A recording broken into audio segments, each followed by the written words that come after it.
The goal of this audiobook is to seek out those hidden facts and intimate things, so that we can send warriors into battle who are forewarned and forearmed.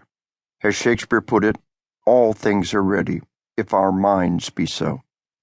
This audiobook is different from my previous one on killing, and that it is more focused towards empowering warriors to participate in the toxic, corrosive, destructive environment of combat.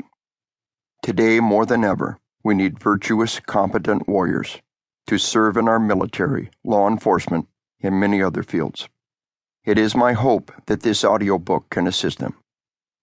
Still, I hope that there is much in this audiobook that will be of service to the gentle, decent, and discerning spirits in the peace movement who have been able to use On Killing to study and understand the nature of the battlefield. As I said in On Killing, our objective must be no judgment, no condemnation, just the remarkable power of understanding. As Chaplain Fred Lamott put it, don't judge, just observe from a quiet, witnessing awareness, and the illusions will dissolve.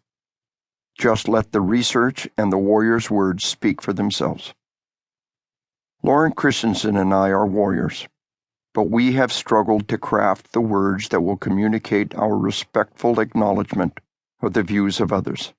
Our goal is to avoid bruising the spirit of the gentle warrior who seeks to understand combat, while still helping to steel the hearts of those who must go into combat.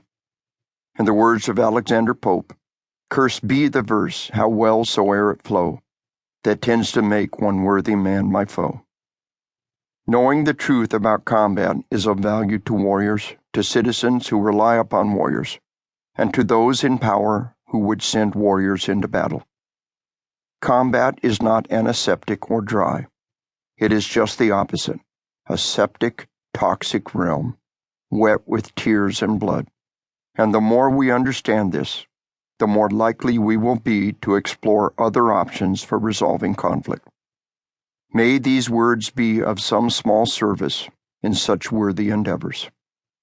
None of this information would be available without the pioneering work of my fellow warrior scientists, many of whom I recognize in this audiobook, and, most importantly, the constant daily feedback given to me by literally thousands of warriors in the decades since the release of On Killing. Again, I cannot thank them enough, and throughout this audiobook, I have tried to prove myself worthy of their trust. This work does not belong to me, it belongs to them. Many of the incidents I relate in this audiobook involve the loss of lives, the lives of friends lost in combat, and lives taken in the line of duty. One Vietnam veteran wrote a note and attached it to a tattered old photo that depicted a young North Vietnamese soldier and a beautiful little girl. He had taken it from the wallet of a man he had killed in battle. 2 decades later, the veteran laid the picture and this note at the base of the Vietnam Veterans Memorial in Washington, D.C.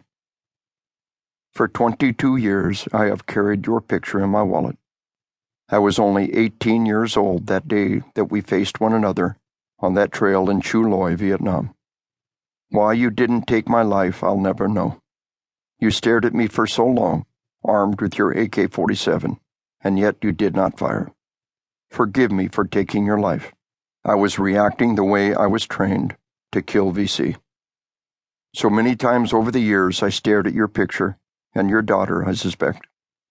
Each time my heart and guts would burn with the pain and guilt.